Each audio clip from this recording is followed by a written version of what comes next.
के इस आशीर्वाद समारोह, वार्षिकोत्सव समारोह और ममतेश जी के विदाई समारोह में पधारे हुए परम आदरणीय सरपंच महोदया, स्थानीय विद्यालय के प्रधानाचार्य आदरणीय दुर्गाराम जी,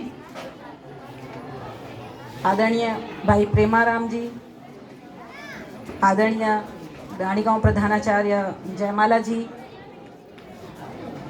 पीओ भाजपा रूपाराम जी, नवलानियों के तला के प्रधानाध्यापक श्री देराज जी, पूर्व सरपंच श्री वीर सिंह जी, चिन्ना खां जी, समाज सेवी जग्गूराम जी, ममतेश जी, समस्त ग्राम से पधारे हुए समस्त गणमान्य ग्रामवासी और इस विद्यालय के मेरे पूर्व साथी स्टाफगण, पीओ स्टाफगण और आज के विशिष्ट अतिथि बच्चों, मेरा परिचय दिया गया कि आज के विशिष्ट अतिथि, मैं इस विद्यालय में मेहमान नहीं मेजबान ही हूँ।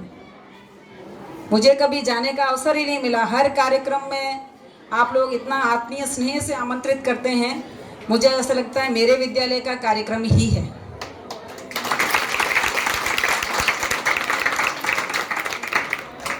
कक्षा 12 के बच्चे आज यहाँ से विदा ले रहे हैं, तो मैं उनसे इतना कहूँगी कि अभी तक आप विद्यालय में एक नियमित प्रक्रिया के तहत चल रहे थे, जहाँ आपको संभालने वाले आपके बहुत सारे अध्यापक अभिभावकों की तरह कार्य कर रहे थे और आपको रास्ता दिखा रहे थे।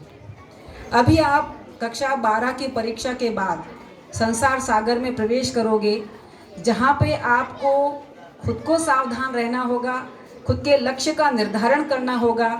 जिस प्रकार आपको खाने में भोजन की थाली दी जाती है, तो उसमें से आप अच्छी चीज़ों का चुनाव करके खाते हो, उसी प्रकार आपको आगे आने वाले समय में अपने लिए क्या अच्छा है वो उसी का चुनाव करना है।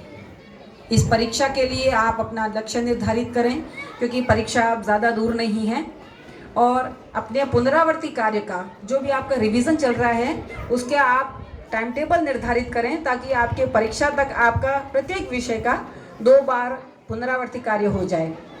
बोर्ड परीक्षा है, इस नाम से घबराना नहीं है। सबसे बड़ी चीज़ रखनी है आपको आत्मविश्वास। अगर आपने जो पढ़ा है उसमें आपको आत्मविश्वास है कि मैंने पढ़ा है वो सही है, तो आपका पेपर अच्छा होने से कोई नहीं रोक पाएगा।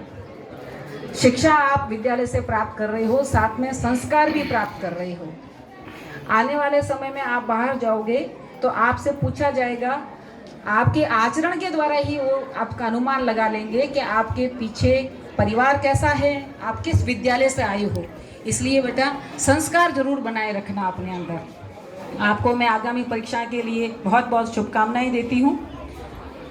आज ममतेश जी मैडम का विदाई समारोह भी रखा हुआ है, तो मैं उनके लिए कहना चाहूँगी, जब मैं यहाँ संस्था प्रधान थी तो उन्होंने प्रत्येक कार्य में मुझे हाँ के सिवा कुछ नहीं दिया। मैंने कोई भी कार्य, कितना भी कठिन कार्य उनके लिए प्रस्तुत कर दिया तो उन्होंने कहा हाँ हो जाएगा। एक संस्था प्रधान के लिए ऐसा साथी स्टाफगण मिलना बहुत मुश्किल है।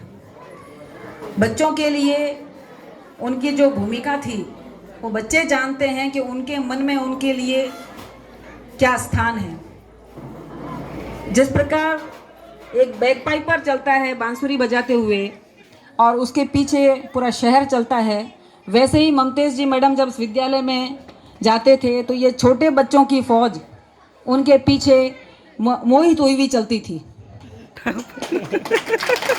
और वो अभी तक उनको, आज मैंने आई तब उनको, उन बच्चों के चेहरे पे जो चमक दिखी, उसी से लगता है कि उनका जुड़ाव अभी तक उन बच्चों से है। हालांकि आपके यहाँ से चले गए हैं, आपका विदाई समारोह है, मैं तो लेने ही आई हूँ। पहले आपके एक स्कूल को ये अपनी प्रतिभा से लाभान्वित कर रहे थे, अब जिला स्तर के संस्थान में कार्यरत है, तो पूरे जिले को इनके गुणों की लाभ लेने का अवसर प्राप्त होगा। अंत में मैं समस्त जो भामाशाह है इस विद्यालय में, जिन्होंने मेरे रहते हुए और बाद में भी इस विद्यालय में सहयोग दिया, उनका बहुत बहुत हृदय की गहराइयों से आभार व्यक्त करती हूँ, क्योंकि धन होना महत्वपूर्ण नहीं है, लेकिन धन को सदुपयोग करना, सत्कार्यों में खर्च करना बहुत बड़ी हिम्मत की बात है। विशेषतया मैं बाबूराम जी को बहुत बहुत बधाई देना चाहूँगी कि उन्होंने इस भव्य अपने गांव में और इस भव्य प्रवेश द्वार का निर्माण कराया। थोड़ी देर पहले बेमी जी ने कहा था कि मैडम ने यहाँ पे बहुत काम किया, लेकिन जब तक गांव वासियों का, भामाशाहों का, स्टाफ सदस्यों का, बच्चों का सहयोग नहीं होगा, तब तक आप कुछ भी नहीं कर पाएंगे। इन सब का मुझे इस विद्यालय में रहते हुए अपार सहयोग प्राप्त हुआ।